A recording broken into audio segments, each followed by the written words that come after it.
everybody. Welcome back to another episode of the Fearcast. This is the podcast dedicated to OCD, anxiety, and getting your life back. I'm your host, Kevin Foss. I'm a licensed therapist here in California, and I specialize in the treatment of anxiety and OCD, anxiety spectrum disorders, just stuff that you can be afraid of. And that's kind of my thing. It's kind of what I enjoy treating. So if this is the first time that you've listened to the Fearcast, thank you for joining us. Thank you for finding us, however you found us. To all my old listeners, if you like the show, give us a review. Give me a little rating over at iTunes, wherever else you get your podcasts. It greatly helps this show. But if you're new to the show, my goal for each episode is to go over a little bit of information about a specific type of OCD, talk a little bit about treatment, talk a little bit about how one can work through this element of anxiety or that specific manifestation of anxiety, and try to figure out a way to eventually get your life back, however that's going to look, however that's going to be, but ultimately to illustrate that OCD and anxiety is not a death sentence. It's not it doesn't have to destroy your life, but it does have to be something that you work on, and it has to be something, or it is going to be something that you can work through, and that it doesn't need to clobber your life, but can just be simply a part of it. Most importantly, what I want to do with this show is to make it a question and answer format. So in past episodes, I've certainly answered questions from listeners. And if you have any questions about anxiety in general, a specific type of anxiety, or OCD, or anything related to it, you can go over to the fearcastpodcast.com. You can go to the submit a question link there, and you can send me a question. I will read every question, and I will eventually put it on the show. So, on to this episode. So this episode, I wanted to go over religious scrupulosity. So for those of you who don't know, religious scrupulosity is ultimately OCD. Well, it's under the umbrella, I suppose, of just scrupulosity, which is under the further umbrella of just OCD. Religious scrupulosity is just one specific manifestation of scrupulosity, which you can think of the word scrupulous. It's someone who cares deeply about the minutia of things. Scrupulosity as a disorder is either religious or moral in nature. And today we're just going to be going over the religious aspect of things. So in this episode, I'm likely to miss information. I'm likely to not include some information. I wish I could add all the tips and ideas and things that are related to it, but the episode would just be far too long. Because I have a really strong affinity for this subtype of OCD. It's a special interest of mine, and I ultimately just want to get good information out to folks who do need it. So religious scrupulosity is not specific to any one religious belief, any one religious background, but it can ultimately manifest itself in any person's faith journey or their faith life or their spirituality. So scrupulosity can manifest in any religious belief or background. Now, being religious is not necessarily a precursor to having scrupulosity, just because you're religious and have OCD does not necessarily mean that you will have scrupulosity. Furthermore, being very religious does not mean that you automatically do have scrupulosity or will develop religious scrupulosity, and nor does having scrupulosity mean that you have a lack of faith or a funky or bad faith in whatever religious background you have. Because something to remember about this is that religion itself is not the problem with scrupulosity. The problem with scrupulosity is OCD. As a blanket rule, OCD is ultimately the problem. It's taking a religious belief, it's taking a religious system that is followed by hundreds of thousands or millions of people over thousands of years, perhaps, and the vast majority of people within that religion are able to live their life faithfully by typical rules, by typical routines and rituals.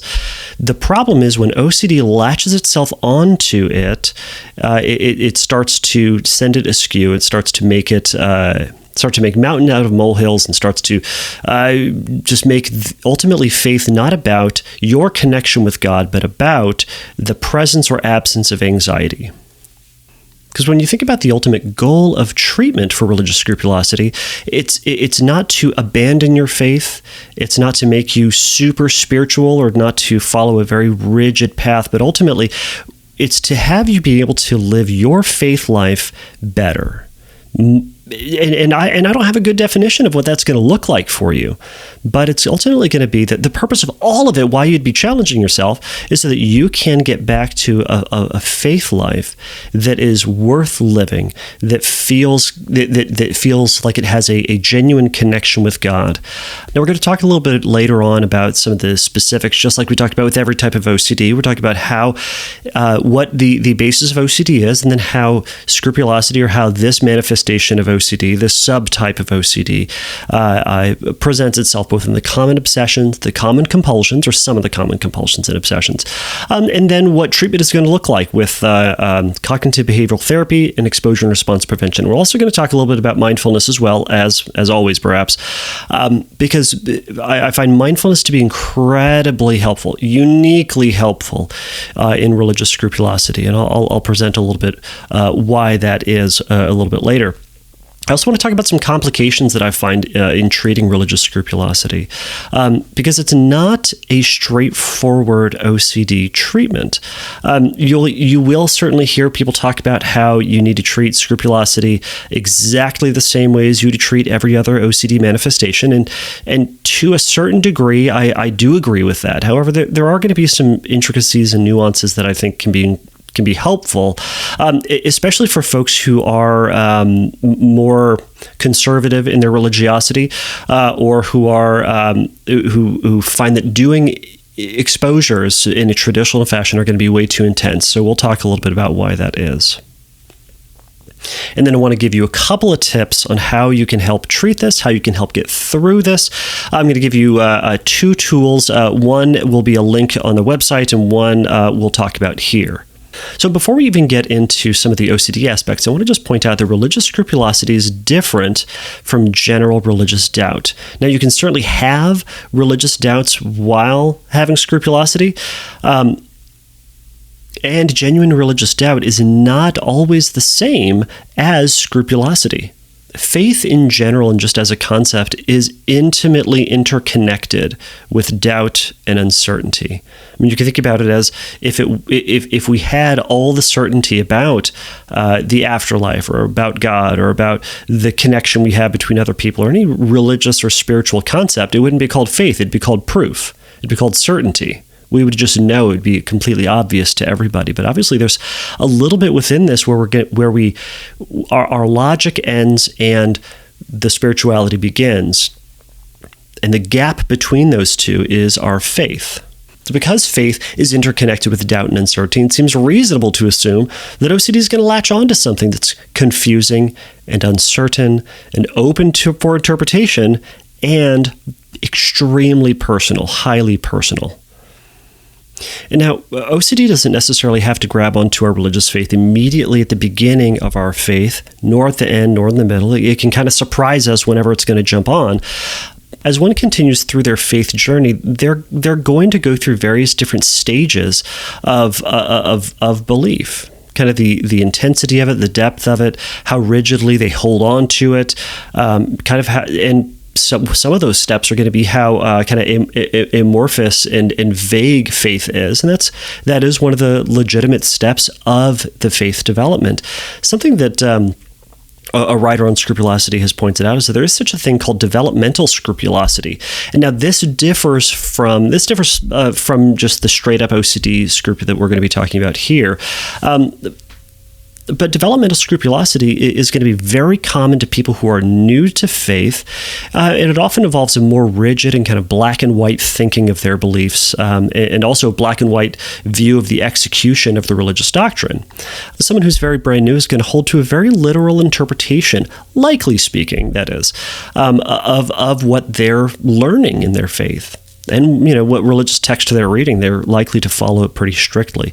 Now, in some ways, this can look like religious scrupulosity in that someone is making these big drastic changes in their life, doing things that are uncomfortable or causing frustrations for themselves or people around them for whatever reason it is.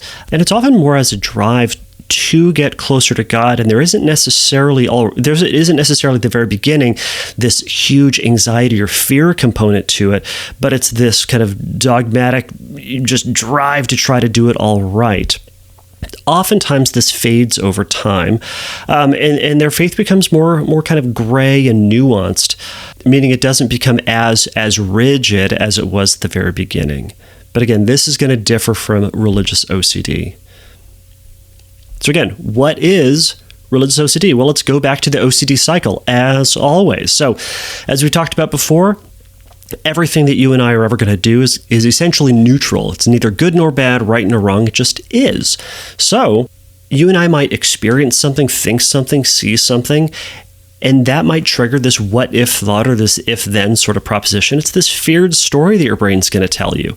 Now, the outcome of that you usually don't like, which is then going to cause us anxiety. Now, obviously, you and I would rather feel good than bad, so we're going to do something to try to make ourselves feel good again. That's where our compulsions come in. When we do our compulsions, we feel better, either just emotionally we feel better, or we feel as if that we've made sure that anxiety story is never going to happen in the way that our brain is presenting it to us. So we feel this relief, but it also reinforces that thought. So we go back to strengthening that initial thought that was inherently neutral to start out with. So now, next time you experience the very neutral thought or feeling or interaction or ritual for that matter, it might trigger this whole big rigmarole again. So for those with religious scrupulosity, they can be triggered by almost anything. Well, you and I, for any of our anxieties, can be triggered by anything, but specifically for religious scrupulosity, oftentimes they're going to be triggered by simply going to church or going to their synagogue or wherever else their religious building is. They might be triggered by reading their religious text or seeing icons or images related to their faith. They can be triggered by images of other people's faith. So some of the common obsessions within religious scrupulosity can be a fear of a loss of salvation due to sin. Others can be offending God through imperfection, either of action or of attitude. So not presenting themselves at an altar with the right state of mind or the right feeling state and feeling that that's offending God, or presenting themselves in prayer and not being fully prepared for it. Another obsession can be the fear of just never having been saved. Another can be, and this is a common one that I hear people talk about, it's blasphemy against the Holy Spirit. Another can be neglecting to follow the guidance of God, so hearing the voice of God and not feeling like you've followed it correctly or accurately. One can worry about not following the kosher or other food laws correctly. So being wildly obsessed about whether or not they mixed two types of foods or didn't wash their hands or the items or the implements correctly between the two, and therefore offending God. Another can be not feeling connected to God. And you know how I feel about feelings, and it's that we feel too much and we give too much credit to the feelings that we have. So oftentimes people in religious scrupulosity will not feel that connection with God, and they will obsess upon that.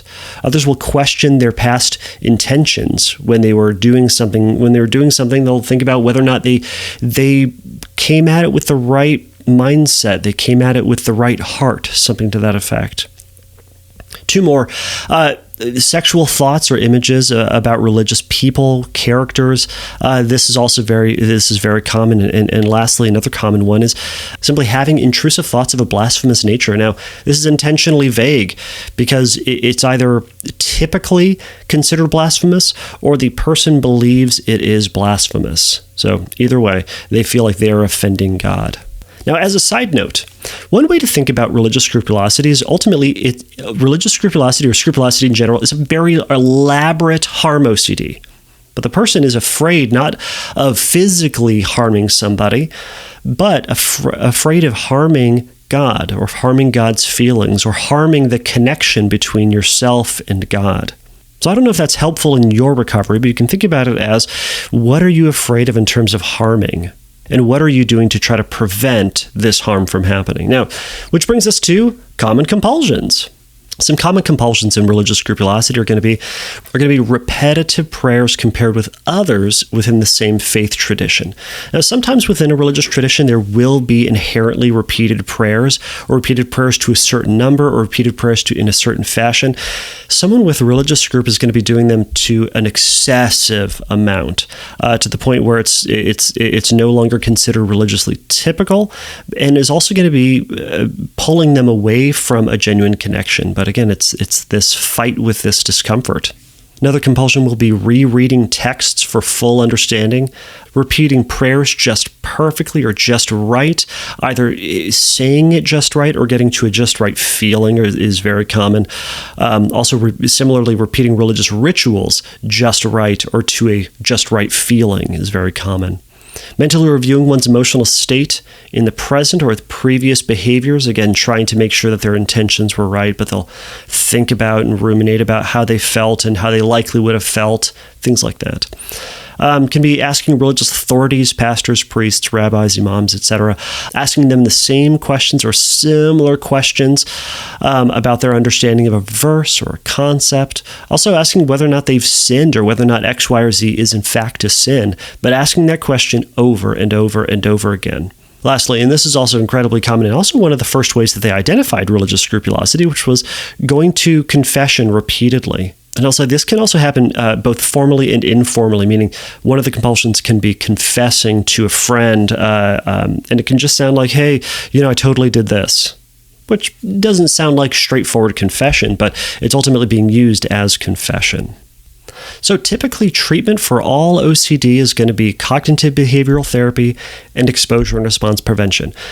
I don't think we should be messing with any of this structure. So, of course, we're going to be treating this with CBT and exposure and response prevention too. Now, one thing that we do first with treating religious scrup, just like with any others, is to do some cognitive restructuring, ultimately to be challenging the thoughts that are leading to the behaviors. Because ultimately you can think about one is having an interpretation of their faith or interpretation of a specific scripture that is leading them to this behavior. It's also an interpretation, and that interpretation, by the way, isn't necessarily the straightforward, I just have bad theology sort of thing, but is an OCD-fused, distorted way to view the way that God works within that religious tradition or what that verse actually means, which is then again leading to this behavior. Now, cognitive restructuring within scrup, I think, is actually should be come at a little differently, because we're not trying to find the right way to think about this. We're not trying to find, and we're not trying to do what's called corrective theology, which is trying to give this person the right way to view God or the facts related to God. Because this puts a therapist into a pretty dicey position. It kind of puts a therapist into the position about being a pastor or being a priest or being their religious authority, which makes them not their therapist. Now, full transparency, I'm a person of faith myself. I'm a Christian. I go to a local church here in Fullerton. And but one thing I make incredibly clear is I'm not a Christian therapist. I'm a therapist that happens to be Christian. Now, there is a fine line between those, but I think it's the world of difference for the treatment of scrup. One of the reasons is I'm not trying to do corrective theology with this person. I will hear clients coming to me about who have gone to specific religious counselors or lay counselors or someone within their church, and really they had just come at them with, well, have you prayed more? Have you done this specific ritual correctly? Or they just say, oh, here's how you're supposed to do this ritual. The person who's coming to a therapist for a religious matter probably is, or not probably, they know exactly what the ritual is, how it's done, and they know probably more about theology than the person they're going to. So it's not a matter of that. It's a matter of ultimately facing that fear, which, again, we'll get into some of that when we talk about exposures and some of the eccentricities of scrup. But when someone's coming to me, I'm not trying to correct their theology or trying to tell them to have the same beliefs that I do or the same interpretations as I do or hold things loosely in certain ways as I will. It's not up to me. It's about them and trying to find a better way for them to live their faith life, because they came to me for this reason. Something's not working. So we want to try to figure out a better way for them to be doing their faith. Surely, within their religious faith, there has to be a reasonable way to do it. Again, there are hundreds of thousands or millions of other people being able to do it in a reasonable way. So again, I think that's a big caveat, which sidetracked us a little bit, so let's get back on track. So within cognitive restructuring, it can be helpful, at least in part, to go over some of the religious thoughts that they have. It can be you can go into, and I think it's helpful to look at what your view of God is. How quick to punishing is your view of God? What is the traditional view of God within your religious tradition? What is the belief of sin? How does that work? And looking at some of the specific verses that they're talking about. One of the things that I love to do, which bugs a lot of people, is when they say, "Hey, Kevin, I'm really worried about this," or "This is what I believe about X, Y, or Z." I say, "Great. Where's the verse that talks about that?" Because if they're saying that their religious tradition specifies this, or they have to do it in this way because of X, Y, or Z, great. Let's find where that is. Because, again, someone has written about this, talked about this, thought about this before, or there's been thousands of years of tradition of this. So let's talk about it. And let's try to find a more reasonable way to live your faith in a typical manner, live your faith in a way that is comfortable and also doesn't ultimately make you unhappy.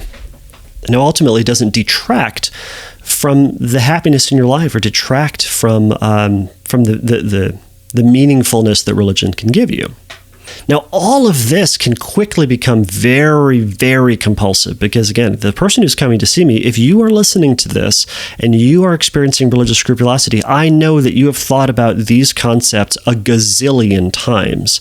But the point of it isn't to try to get to a place of full understanding, but is to get to a more reasonable way to view these things and to be able to step back a little bit from the rigid view that you might be holding and try to view these beliefs slightly differently or view them more broadly, and to see if you can hold that thought a little bit more loosely and have a little bit more grace within that thought, within that interpretation of again, the verse, the concept, the action, the sin, whatever it is.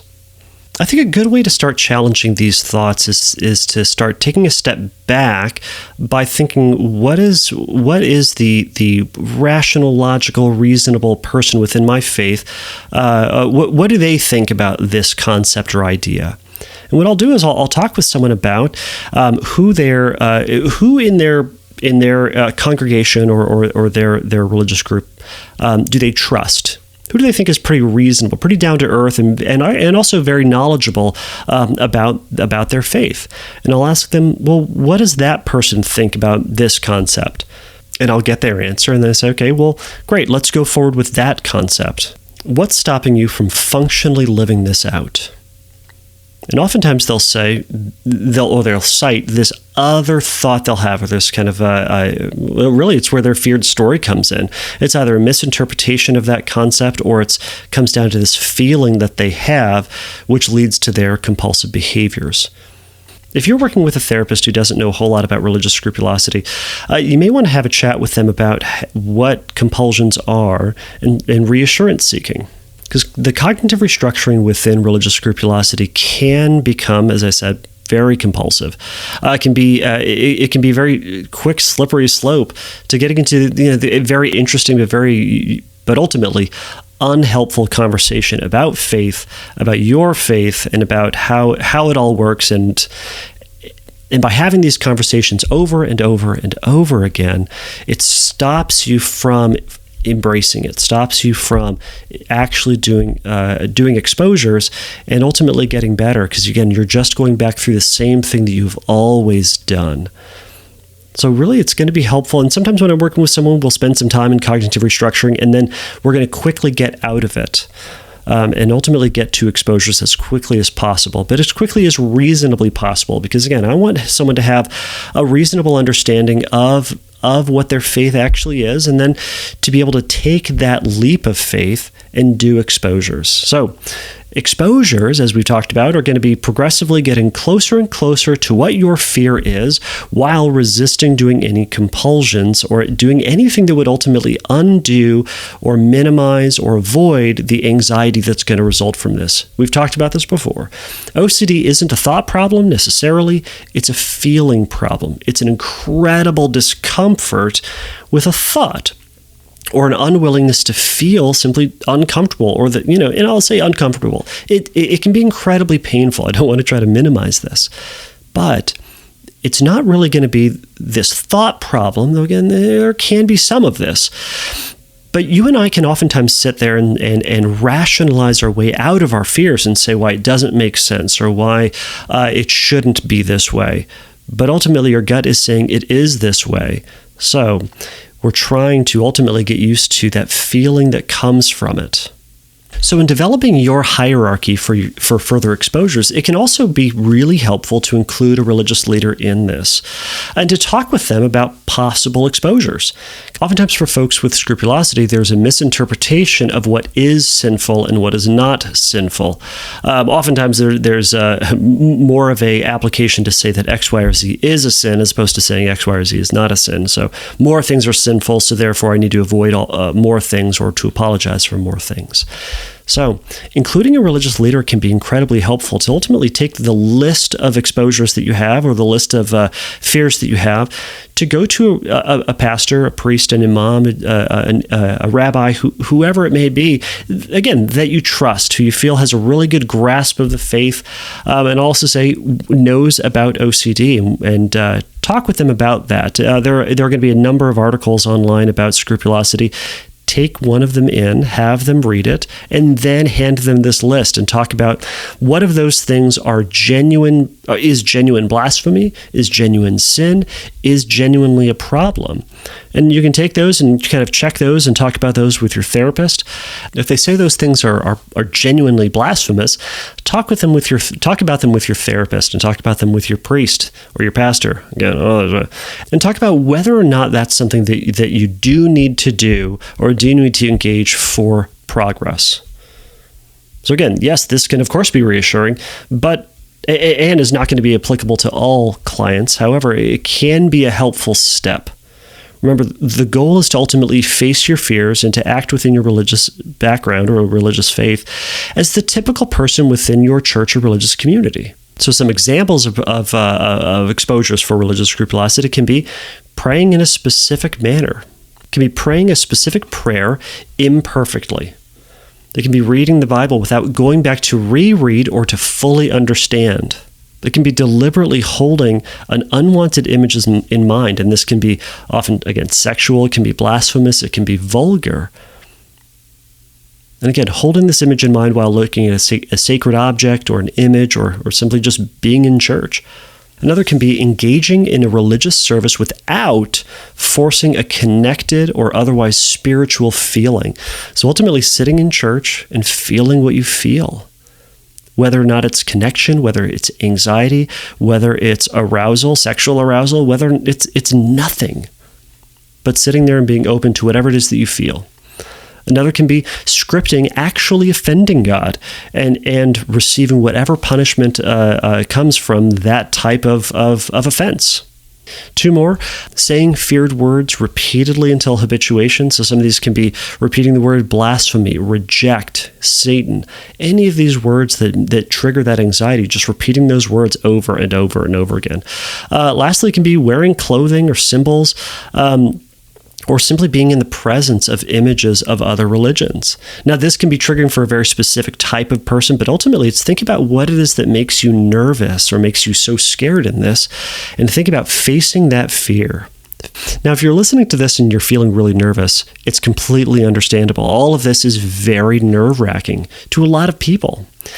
And what I find in working with scrupulosity, again, is that folks, what I find is that someone's faith is so personal to who they are. If you have a high degree of religiosity, your religious beliefs are dovetailed into who you are. It's just integral into who it is that we are and our worldview, our outlook on life. So by doing something that feels like it's offending God, it's damaging this connection that is the most important thing in your life. So of course it's going to feel uncomfortable. Of course it's going to feel like it's the last thing that you want to do, which again makes OCD just crave it more, just want it more. Now, in the process of treating using ERP, there are going to be a number of things that are great exposures, but are also terrible, terrible ideas, things that you really don't need to do in order to get better. I'm going to include on our website or on the Fearcast website a link to something that Dr. Ted Witzig had put together. He and I presented at the IOCDF conference a number of years ago on religiously sensitive exposures and or developing religiously sensitive exposures, and kind of to the idea that some folks who actually do take their faith seriously don't want to do genuinely blasphemous things. Now, doing blasphemous things from a strictly ERP perspective is a fantastic idea and would ultimately be, from a textbook perspective or an algorithm perspective, the right thing to do. However, if you do take religious faith seriously, there are going to be some things that someone is just simply unwilling to do. And ultimately, I don't think that you have to do all of those things in order to see very noticeable progress. So he includes some things in there. For example, just a couple ideas. One is that if you have a sexually related obsession within your scrupulosity, you ultimately don't have to watch pornography, or you don't have to expose yourself to explicitly sexual images in order to make progress. Another example is that you don't have to do anything that would be blasphemous to your religious text. You don't have to tear pages out. You don't have to rip it. You don't have to burn it. You don't have to throw it out. You don't have to desecrate it in any sort of fashion in order to make progress. Now, from a strictly ERP perspective, is it a fantastic idea? Of course it is. But I would never ask any of my religious clients to do this, because I think that would be ridiculous and also disrespectful in a certain degree. So I'll encourage you to go check out that link, and I'll include that on the episode page. Some folks within religious scrupulosity have a tough time really embracing or really engaging in ERP, oftentimes because their religious beliefs are so egocentric in nature. It's so personal. So while they do have a lot of fear and resistance to actively engaging or doing the feared action, the person who's going through this process will need to ultimately be able to interact with the world around them and engage in their religious services or religious activities like the average person within their faith community. Now, again, in that handout from Dr. Witzig, he talks about the 80-20 rule. It might be 85-20, 85-15. I think it's 80-20. Either way, it's to act like 80% of the people within your religious community. They're going to be 20%. They're going to do things much more or much less. But we're looking to be just the average person within this. So this is, I think, where mindfulness and acceptance can really come into play.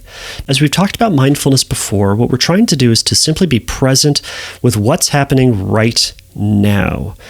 It's not to say to get sucked into the future or get way into the past, but it's to say, I'm going to accept and acknowledge everything that is happening right now, for all the good and for all the bad that may be happening right now. And it's also not what I'd like it to be and not what it should be, but it's what it is in this moment.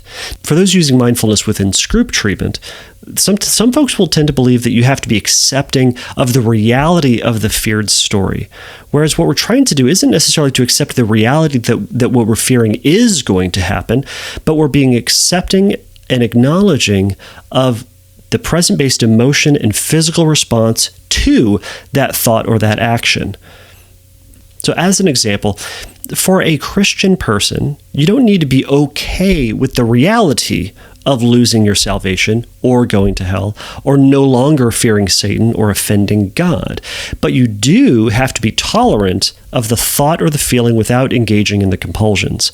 So again, you don't have to ultimately be like, yeah, I'm totally fine going to hell. I'm totally fine completely disrespecting God. That's not what we're trying to say. We're trying to say is that in this moment, you have this thought that you're disrespecting God. We have to be tolerant of the fact that you have this thought, because you may or may not actually be offending God. But again, that's not our job. It is our job to be tolerant of what we're experiencing and the thoughts that we're having.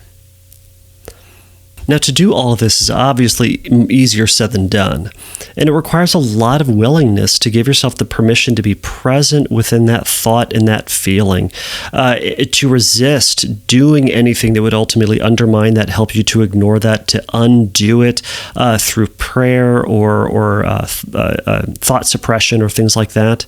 But to simply be willing to experience that anxiety. Because again, you can think about it as if you are tolerating this thought, it can sometimes feel like you are right now doing the worst possible thing that you could imagine.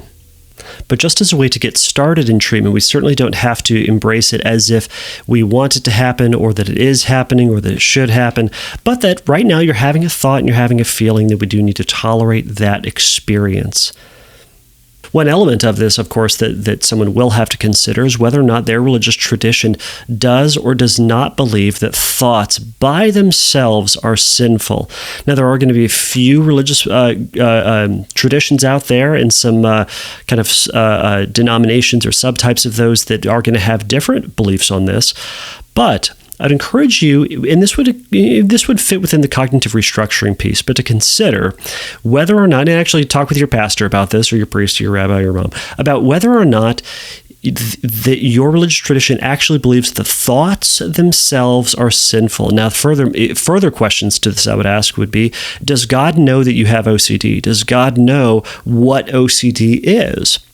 Does God know what CBT and exposure and response prevention is? In other words, are we pulling a fast one on God? Does God not know what we're doing right now within treatment? Does God not know what we're talking about on this podcast?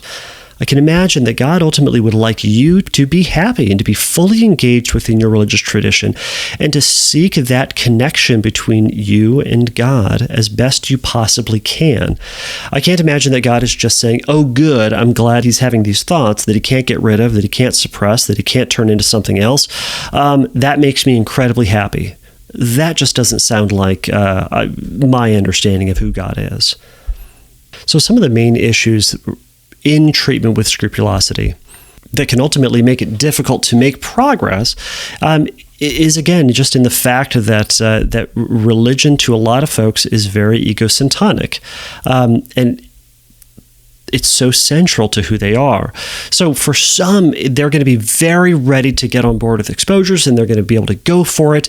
And they're not going to need a lot of work on the front end with cognitive restructuring and building that ground, the foundation for jumping into exposures. However, for some who are more religious or who have more rigid obsessions, they are going to require some special care and some slowing things down, which is where it differs from just straight up OCD. You will need to, or you may need to get into dealing with some of the details of their religious beliefs. You might need to work with your therapist on some of these thoughts and kind of working through this, but again, being willing to think about things a little bit more openly, a little bit differently.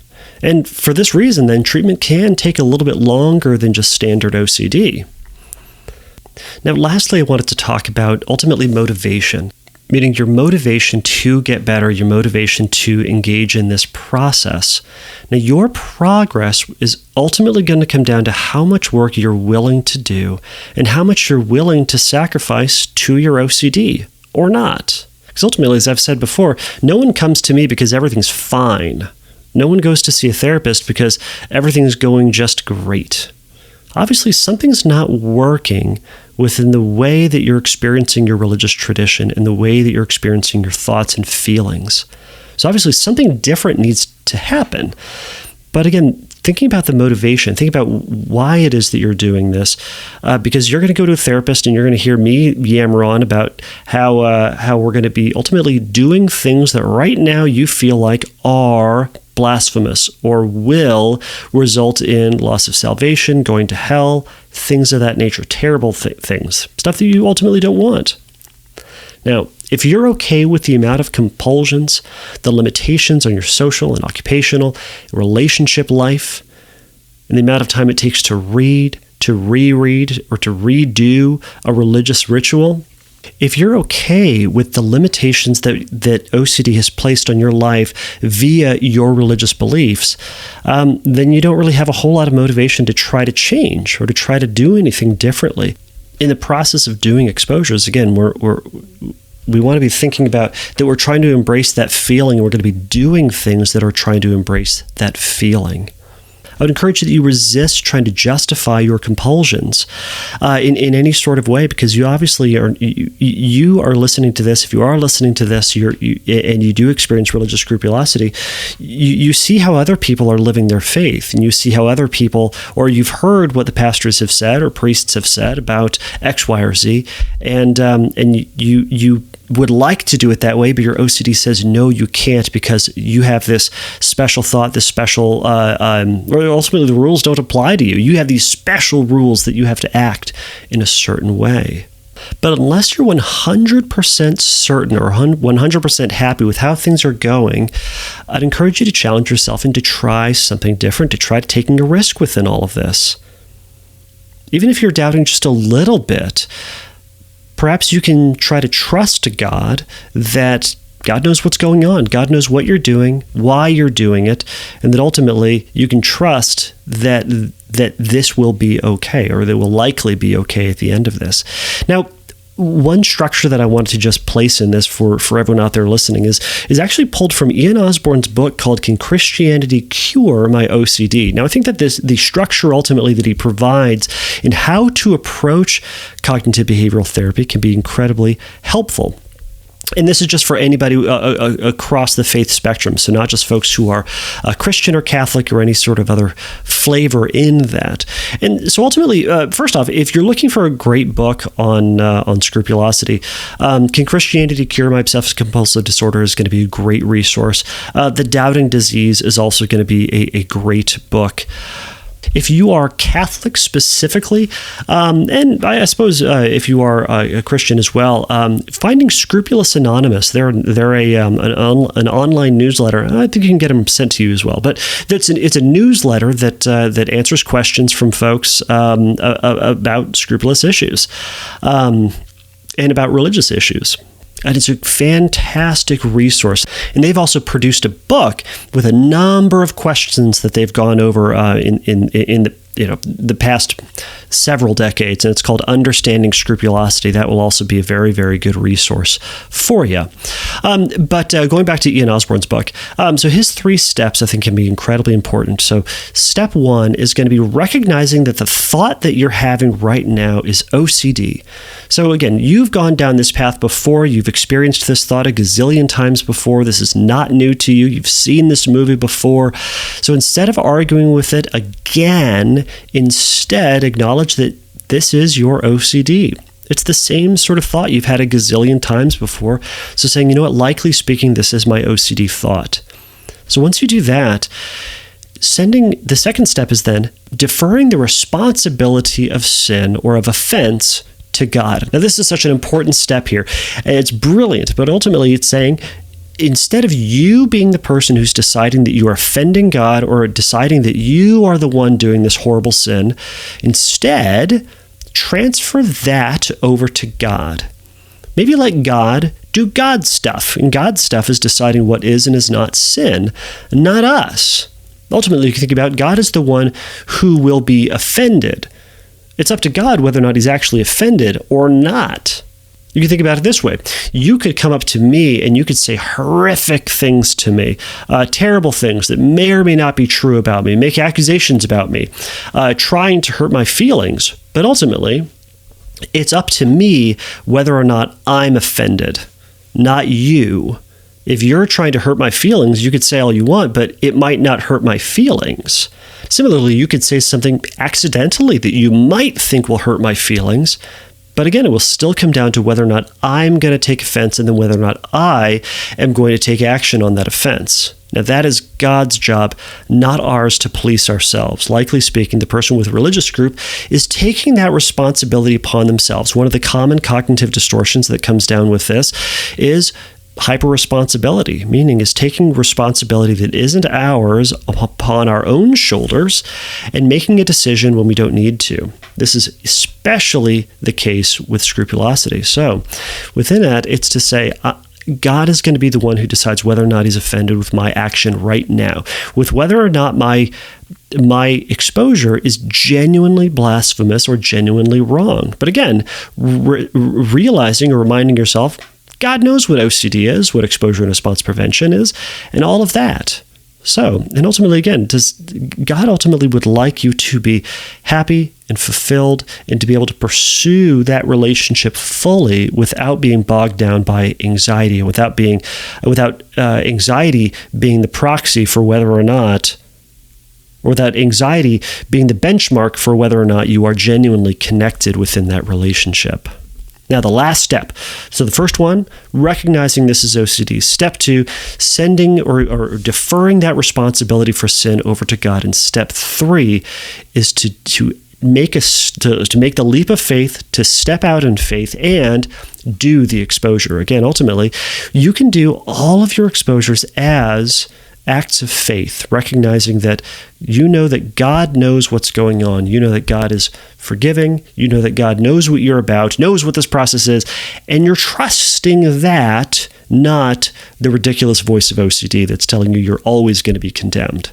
So you can take each and every one of those exposures. You can say the prayer incorrectly. You can think those thoughts, hold those thoughts in church. You can resist confessing. You can actually do something that you can turn your Bible upside down. You do your exposure, have that thought, and you can do it in faith that God knows what you're doing. If you want more information about that, and by the way, all of that summation is in 10 pages of his book. There's a whole bunch of more information in that book that I would encourage you to look up if you're so interested. So obviously I probably missed a whole bunch of information, but again, if I include everything that I'm thinking of, this episode would be 14 hours long. So thank you so much for making it through this episode. All right, everybody, we made it through that episode, through the Scrupulosity episode. Thank you so much for those of you who hung out all the way through to the very end. As always, if you have questions about the information that I mentioned in this episode, or want to add something, or have any specific questions you'd like me to answer in a future episode, go over to fearcastpodcast.com, go to the submit a question link, and you can go ahead and ask a question there. As just a reminder, if you like the episode, if you like the Fearcast, go over to iTunes or wherever else that you get your podcasts and give us a rating, give us a little review. I would greatly appreciate that. Really just helps other people to find the episodes and find this information as you have. So thank you to all my listeners out there. So again, Fearcast is not a substitute for psychotherapy. If you have any questions about getting into therapy or need a little help in your recovery, you can go over to fearcastpodcast.com. Click on the Find Help link, and you'll be able to get connected with some information there. And everybody, as always, until next time, take a risk, challenge yourself, and don't take your brain too seriously. Bye.